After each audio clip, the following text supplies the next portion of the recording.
Olá pessoal, hoje nós vamos falar daquela que é considerada a maior obra do pensamento marxista, talvez uma das obras mais influentes da era contemporânea, que está cumprindo agora 150 anos de existência, que é o livro O Capital, de Karl Marx.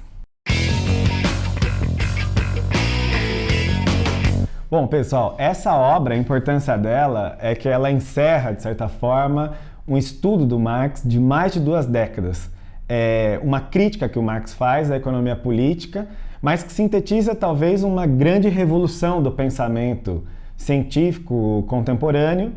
que é que o Marx, nessa obra, ele concentra todos os seus estudos, que começaram talvez lá na década de 1840, com a sua crítica, já em 1843, com a sua poderosa crítica ao pensamento e à dialética de Hegel. Então vem a público essa obra que consagra 2 grandes movimentos na década de 60, que em 1864 o Marx ajuda a impulsionar, junto com os outros revolucionários da época, a Associação Internacional de Trabalhadores, a primeira internacional,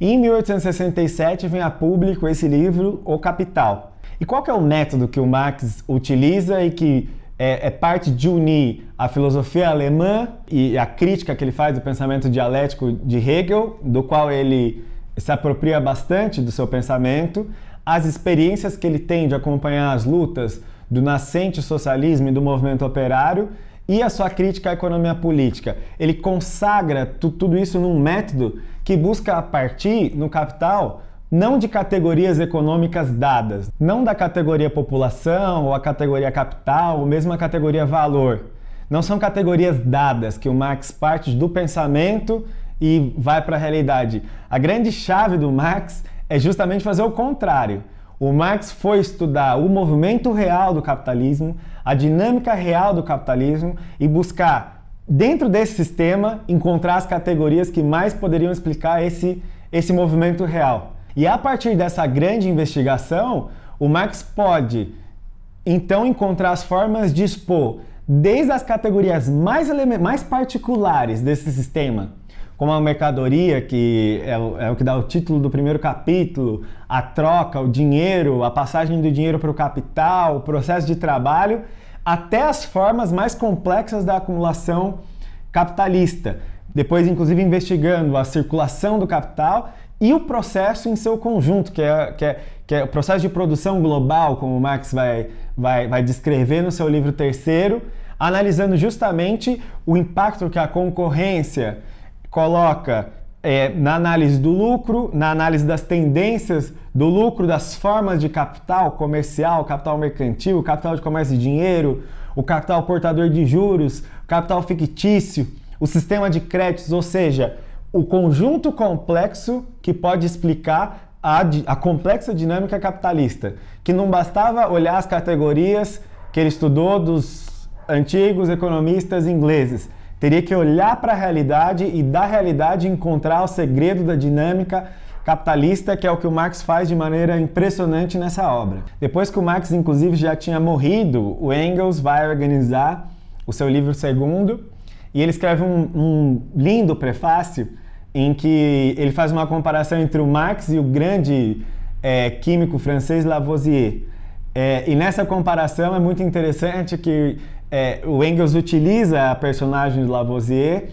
porque foi um químico que conseguiu partir das grandes conquistas que já havia no pensamento científico da sua época para isolar o oxigênio e fazer uma descoberta desse elemento químico tão importante para a gente entender, aliás, para entender a química e para revolucionar a história da química. E o Engels compara isso com a categoria de mais-valor ou mais-valia do Marx. Porque o Marx também, alguns economistas anteriores já buscavam entender essa parte do trabalho que é usurpada pelos capitalistas todos os dias dos trabalhadores. Agora, o Marx conseguiu, de certa forma, isolar essa categoria, entender a sua dinâmica, entender a importância que tem dentro do sistema capitalista a luta pela mais-valia. Ou seja, a busca por uma quantidade socialmente necessária de trabalho que fica cada vez mais nos bolsos dos capitalistas, que eles vão tentar aumentar cada vez mais a massa dessa exploração dos trabalhadores. Então, entender o movimento da mais-valia e como vai se desenvolvendo as formas do capital para aumentar a exploração, a expropriação dos trabalhadores, foi uma das grandes chaves revolucionárias do pensamento de Marx. E isso, inclusive, ajudou todos os economistas e marxistas posteriores a Marx a entender a grande transformação que o capitalismo vai passar no século XX, com o que ficou conhecido depois na célebre expressão do Lenin, de época imperialista. E todas essas pistas ajudaram a esses grandes pensadores, na virada do século XX, a entender aquele grande mundo de monopólios e do capital financeiro, e como diz Lenin,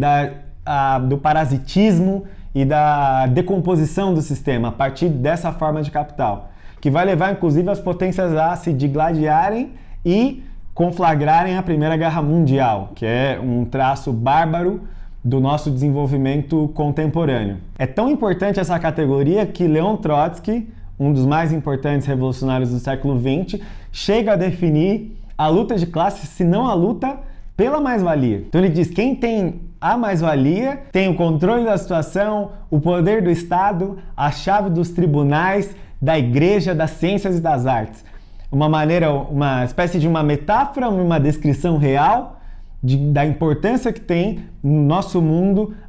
da forma que a luta de classes ganha no nosso mundo pela disputa da mais-valia, ou seja, dos trabalhadores resistirem bravamente a cada dia das micro às grandes ações, das pequenas revoltas no interior do trabalho, do seu espaço de trabalho, até as mais empolgantes insurreições dos trabalhadores, essa luta, essa revolta contra a exploração capitalista. E os capitalistas, por sua vez, criando uma série de mecanismos, todas as suas grandes revoluções tecnológicas, modernas, produtivas, em favor de explorar cada vez mais os trabalhadores. Essa é a forma da luta de classe no século XX e no século XXI. E a importância disso é que hoje Marx, o pensamento do Marx, esse livro Capital, volta a ganhar as livrarias em todo o mundo, volta a ocupar o espaço dos debates políticos, dos debates na universidade, nas escolas. O pensamento do Marx voltou com uma força enorme e essa grande atualidade do pensamento do Marx,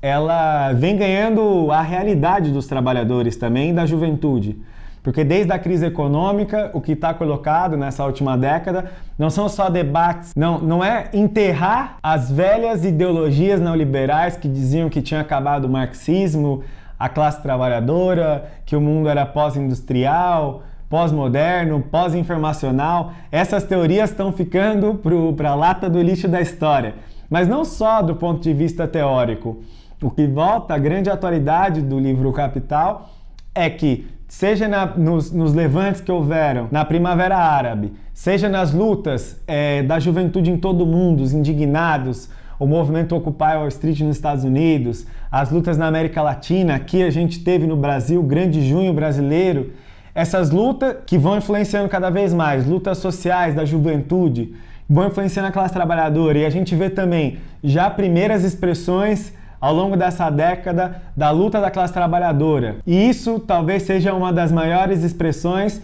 de atualidade desse livro, Capital, que mostra a sua força, a força da teoria do valor, para explicar o mundo contemporâneo, o mundo onde a classe trabalhadora ainda tem um peso enorme, em que as grandes revoluções tecnológicas que diziam que ia acabar com o trabalho só estão mostrando que servem para explorar cada vez mais a classe trabalhadora, na China, na Índia, em Bangladesh, no Brasil, na América Latina, na África,